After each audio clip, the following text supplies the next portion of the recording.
भारत माता की। भारत माता की।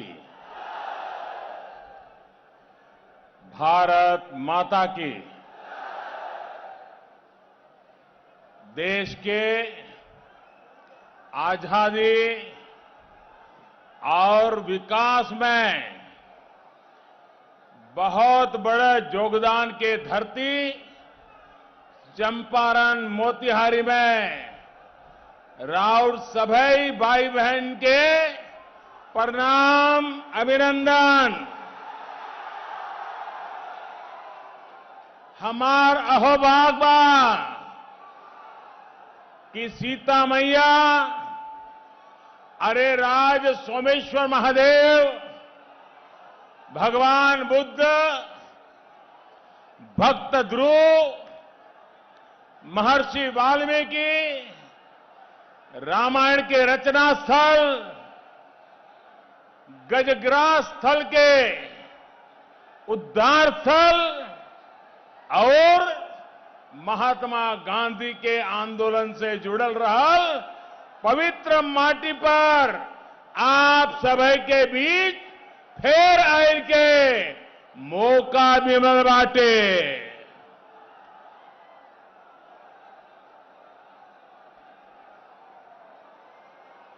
हम पार्टी के अध्यक्ष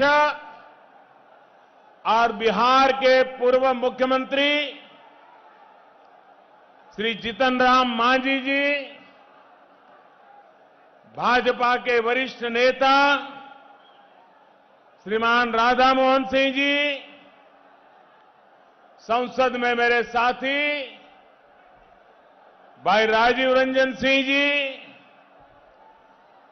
संसद के अंदर मजबूत महिला नेता के रूप में जिन्होंने अपने सामर्थ्य का परिचय करवाया है, ऐसी संसद में मेरी साथी बहन रमा देवी जी, एनडीए के सभी प्रतिनिधिगण और मेरे प्यारे भाइयों और बहनों,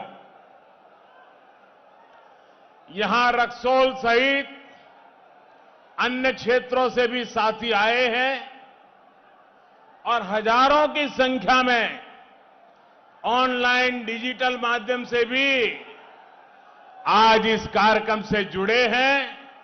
मैं सभी साथियों को मेरा प्रणाम करता हूं।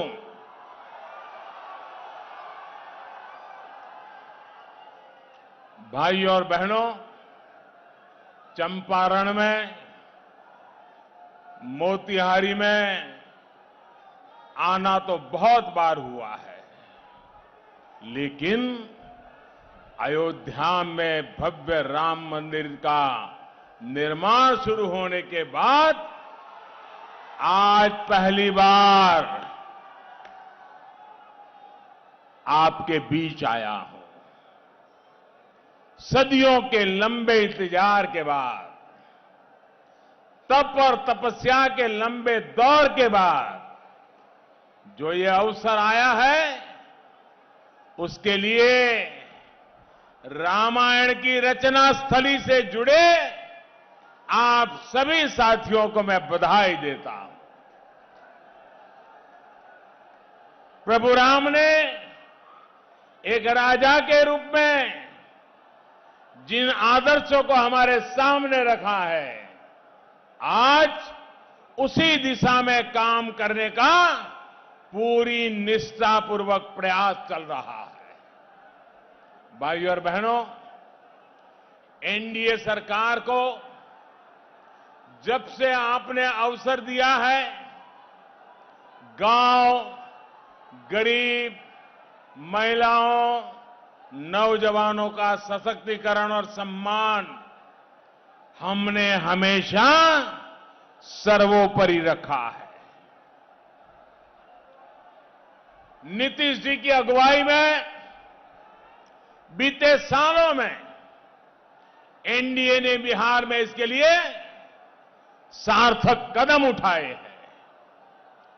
स्थिति चाहे कोरोना काल से पहले की हो या फिर आत्मनिर्भर भारत बनाने का अभियान, सभी पर तेजी से काम किया जा रहा है।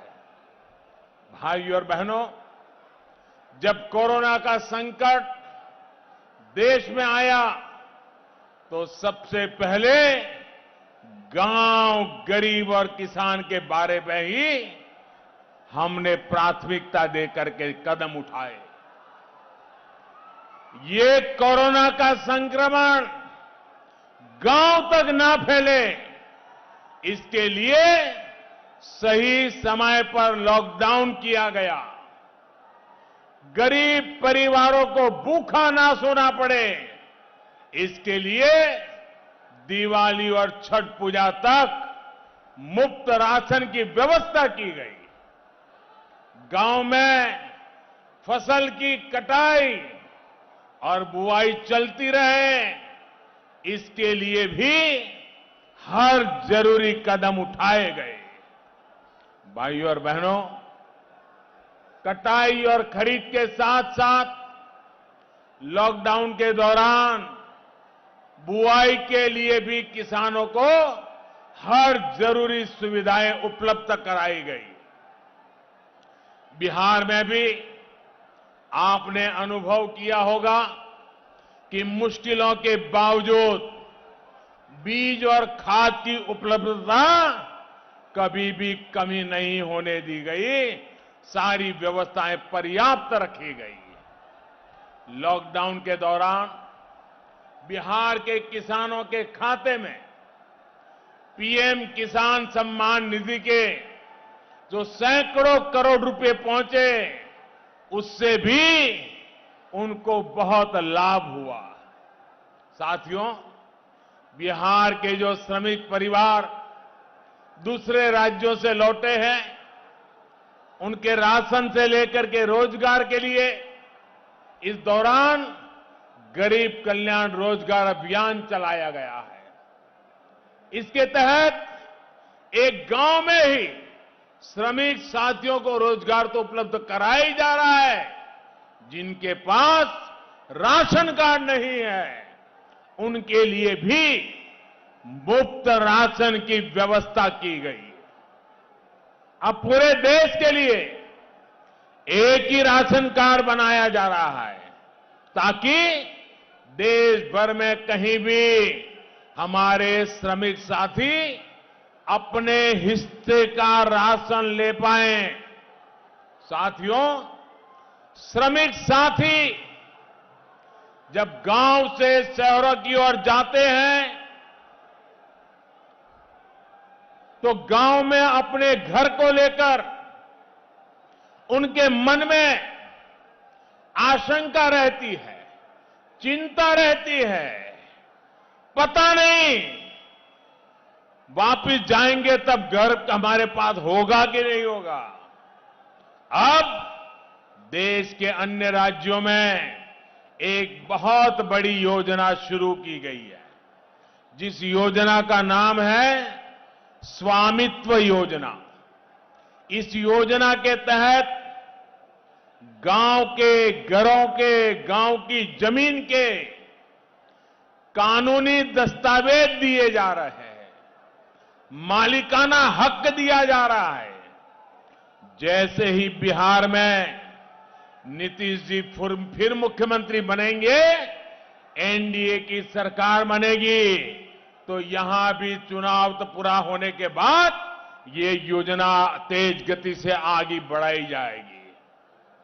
इससे कब्जे की आशंका तो खत्म होगी ही, गांव के घरों पर अगर घर का मालिक बैंकों से लोन लेना चाहता है, कर्ज लेना चाहता है, तो उसको कर्ज भी उपलब्ध कराया जाएगा। साथियों, बिहार के युवाओं को बिहार में ही अच्छा और सम्मानजनक रोजगार मिले, ये बहुत जरूरी है। सवाल ये है कि ये कौन दिला सकता है? वो लोग जिन्होंने बिहार को अंधेरे और अपराध की पहचान दी, वो लोग जिनके लिए रोजगार देना करोड़ों की कमाई का माध्यम है, या फिर नीतीश जी के नेतृत्व में एनडीए, जिसने बिहार को बीमारू राज्य की श्रेणी से बाहर निकालने का अद्भुत काम किया है। आप याद करिए, जंगल राज की हालत तो ये थी कि जो उद्योग, जो चीनी मिलें दशकों से चंपारण और बिहार का अहम हिस्सा रही है, वो भी सारी की सारी बंद हो गई।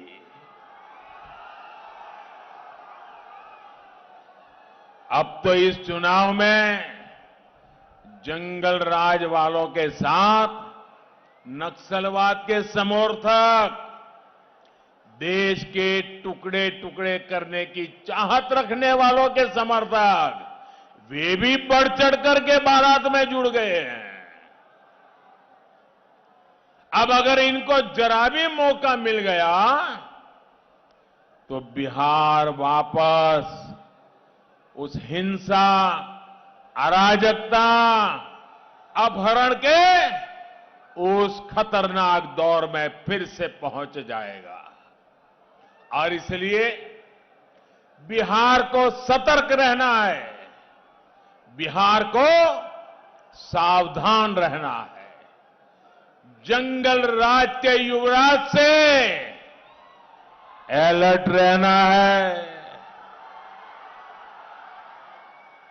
साथियों, जंगल राज वालों ने अगर कभी आपकी चिंता की होती तो बिहार विकास की दौड़ में इतना पिछड़ता नहीं।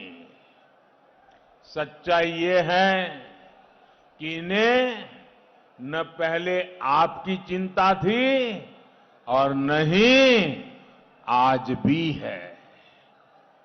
इनकी चिंता जरा कुछ और है। जंगल राज वालों को चिंता है कि अपनी बेनामी संपत्ति कैसे छिपाएं। एनडीए का प्रयास है कि हम बिहार के अपने गरीब भाई बहनों को ज्यादा से ज्यादा पक्के घर कैसे बना के दें।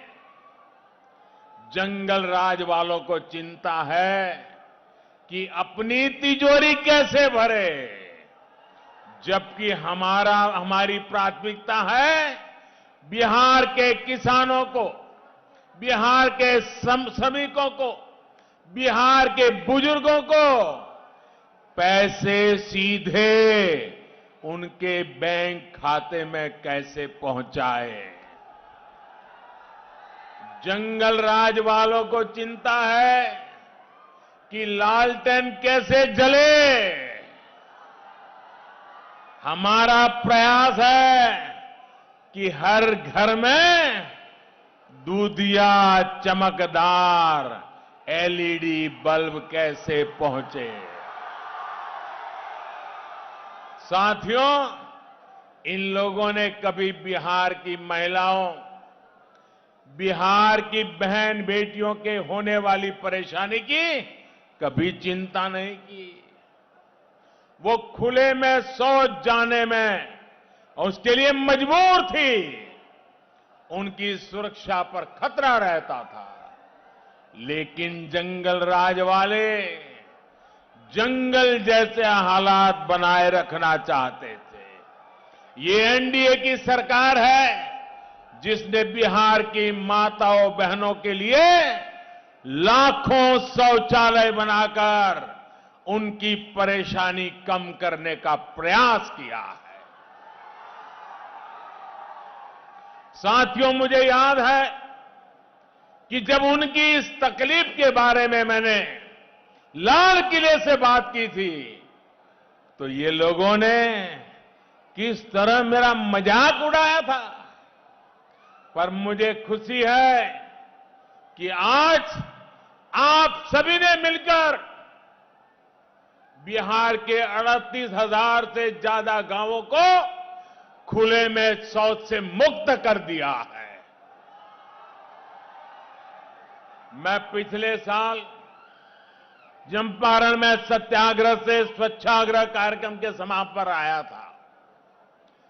चंपारण सत्याग्रह के 100 साल पूरे होने पर स्वच्छता का ये प्रयास करके इस क्षेत्र के लोगों ने राष्ट्रपिता महात्मा गांधी को सच्ची श्रद्धांजलि दी है। और इसलिए मैं यहां के लोगों का जितना नमन करूं, जितना आदर करूं, उतना कम है।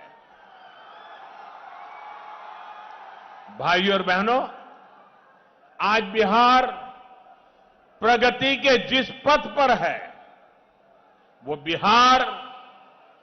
बिहार का भविष्य और मजबूत करेगा, उसे और गौरवशाली भी बनाएगा, वैभवशाली भी बनाएगा। एनडीए के हम सभी साथी मिलकर इसी सोच को साकार करने में लगे हैं। जंगल राज का अंधेरा बिहार पीछे छोड़ चुका है। अब नई रोशनी में डबल इंजन की ताकत के साथ विकास का लाभ हमें बिहार के हर व्यक्ति तक पहुंचाना है। यही वजह है कि मां गंगा पर कहीं सबसे बड़े पुल बन रहे हैं, तो कहीं पर नए एयरपोर्ट, नए हाईवे बन रहे हैं। जिस बिहार ने चाणक्य के अर्थशास्त्र को प्रेरणा दी, आज वही बिहार गैस आधारित अर्थनीति की दिशा देश को दिखा रहा है। एनडीए के सभी साथी आत्मनिर्भर बिहार के संकल्प के साथ हर कदम पर बिहार के लोगों के साथ खड़े हैं। साथियों, आत्मनिर्भर बिहार यहां के हर युवा की आकांक्षाओं को पूरा करने का एक पक्का रोड मैप है।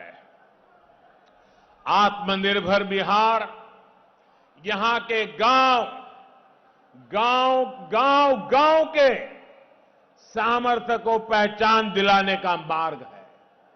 आत्मनिर्भर बिहार गांवों में उद्यम के, रोजगार के अवसर तैयार करने का अभियान है। आत्मनिर्भर बिहार बिहार के गौरव, बिहार के वैभव को फिर से लौटाने का मिशन है। भाइयों और बहनों, आत्मनिर्भर बिहार अभियान से यहां को मोती बटन से जुड़े उद्योगों को और प्रोत्साहन मिलना तय है। देश के हर जिले में जो इस प्रकार के उत्पाद हैं, उनके लिए उद्योगों के क्लस्टर की योजना पर काम चल रहा है। खेती हो, पशुपालन हो, मछली पालन हो, इससे जुड़े उद्योग और उद्यम आत्मनिर्भर चंपारण, आत्मनिर्भर बिहार का अहम हिस्सा है। पूर्वी चंपारण में ही कृषि अनुसंधान केंद्र बन चुका है। यहां डेयरी प्लांट भी लग चुका है, जिससे पशुपालकों को लाभ होता है। ड्रिप और स्प्रिंकलर इरिगेशन के लिए, टपक सिंचाई, फवारे की सिंचाई के लिए भी बहुत बड़ी मदद दी जाती है। साथियों, मोतिहारी सहित बिहार का एक बड़ा हिस्सा मीठे पानी की मछलियों का एक बड़ा केंद्र बन सकता है। हाल में देश में मछली पालन को बढ़ावा देने के लिए एक बहुत बड़ी योजना बिहार की धरती से ही लॉन्च की गई है।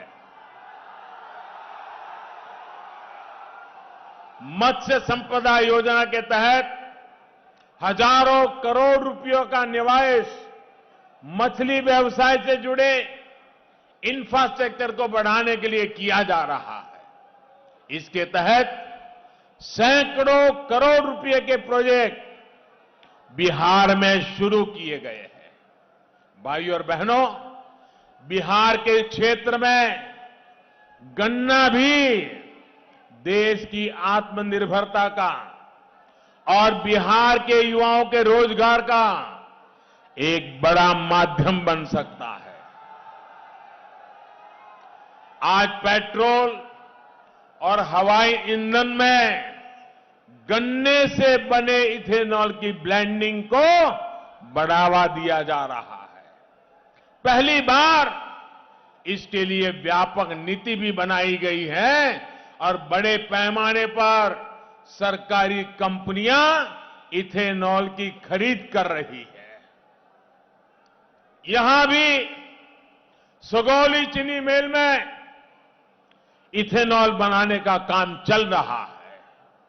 आने वाले समय में इस प्रकार की दूसरी मिलों के लिए भी अब नए अवसर बन रहे हैं।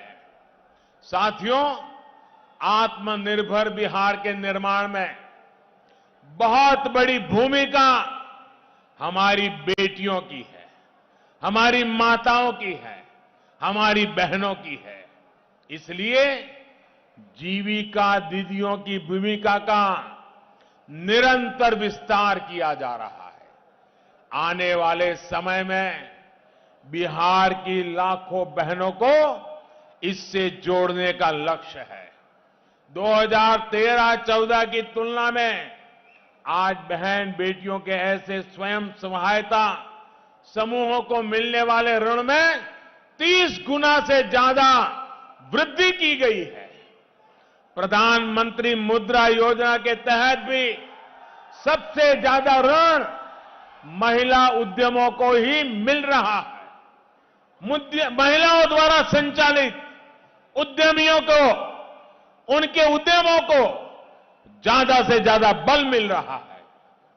बेटियों की पढ़ाई से लेकर कमाई के लिए बिहार में हो रहे प्रयासों के कारण ही एनडीए के साथ आज बिहार की हर मां, हर बेटी, हर बहन एक संकल्प के साथ जुड़ी हुई है। इन मातृशक्ति का आशीर्वाद आज एनडीए को विशेष रूप से ताकतवर बना रहा है। साथियों, बिहार को बीमार होने से बचाने के लिए, बिहार को आत्मनिर्भर बनाने के लिए हर एक परिवार का, हर एक मतदाता का एक एक वोट, हर वोट एनडीए यानी भाजपा, जेडीयू, हम पार्टी और वीआईपी पार्टी के उम्मीदवारों को ही पड़ना चाहिए। भाइयों बहनों, आज मेरी ये तीसरी सभा है और मैं आज तीसरी बार इस चुनाव के दरमियान आपके बीच में आया हूं। आप जिस प्रकार से हमें आशीर्वाद दे रहे हैं, जिस प्रकार से जहां मेरी नजर पहुंचे, मुझे लोग ही लोग नजर आ रहे हैं।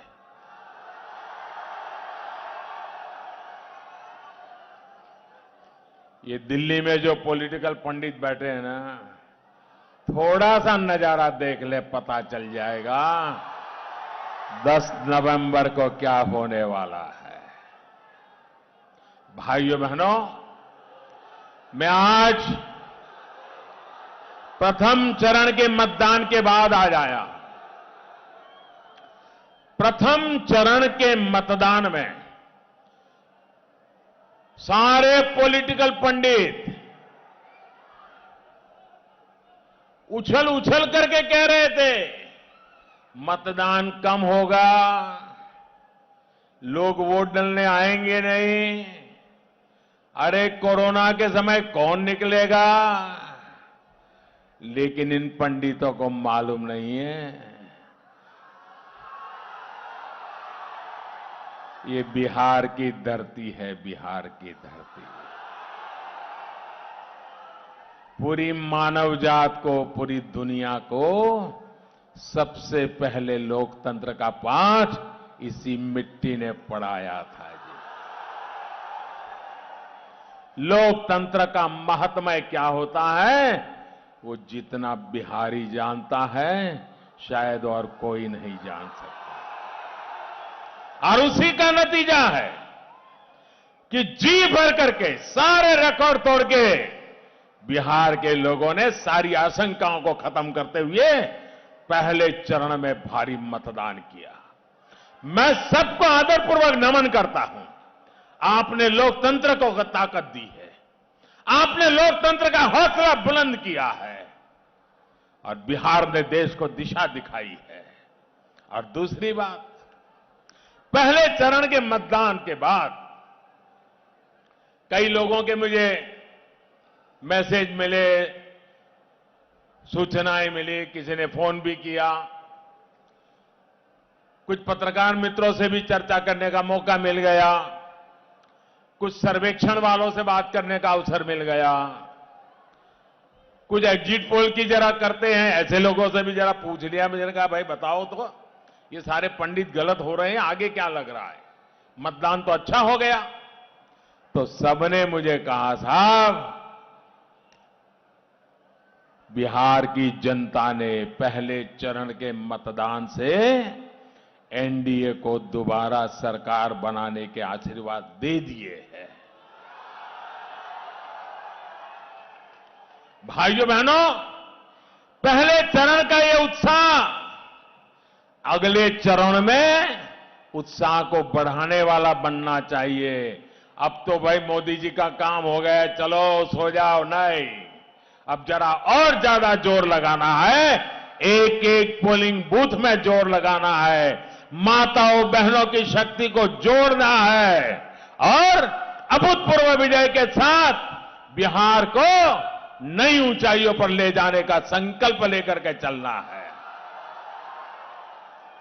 भाइयों बहनों, हम लोगों का जीवन का एक बहुत बड़ा अच्छा अनुभव है, हम में से हर किसी को अनुभव है, हम में से हर किसी ने कभी न कभी उसमें से कुछ सीखा है। जरा मेरी बात को शांति से गौर से सुनिए और फिर घर जाके जरूर सोचिए।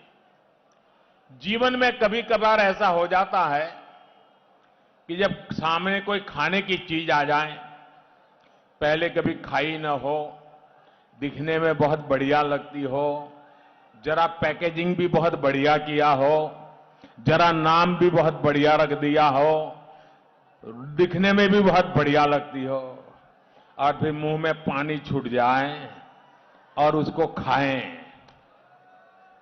लेकिन अगर कुछ कारण से कुछ ही घंटों में पेट में गड़बड़ शुरू हो जाए, दस्त लग जाए, बीपी ऊपर नीचे शुरू हो जाए, वॉमिटिंग शुरू हो जाए, घर के लोगों का पसीना छूट जाए, डॉक्टर इधर उधर से दौड़े भागे, अस्पताल सब करें और बड़ी मुश्किल से कोई अच्छा डॉक्टर मिल जाए और बच जाए। लेकिन जीवन में कभी भी फिर से वो चीज सामने आ जाए, कितने ही नए रंग रूप के साथ आ जाएं, जिसको खाने से कभी एक बार इतनी मुसीबत झेलनी पड़ी, वो दोबारा उसको खाएगा क्या? कभी भी खाएगा क्या? 10 साल के बाद आए तो खाएगा क्या? 15 साल के बाद भी आएगा तो खाएगा क्या? 40 साल के बाद भी आए तो खाएगा क्या? एक पीढ़ी दूसरी पीढ़ी की आइटम आ जाए तो भी कोई खाएगा क्या? पहले बड़ा फल हो फिर छोटा फल हो, खाएगा क्या? कोई नहीं खाएगा, क्योंकि उसको याद आएगा कि पहले जब खाया था तो मैं तो बड़ी मुश्किल से बचा था, दोबारा अगर चखने की भी कोशिश करूंगा तो मेरा बीमार होना तय है। कोई नहीं खाता है, कोई नहीं खाता है। भाइयों बहनों, क्या बिहार को फिर से बीमार होने देना है?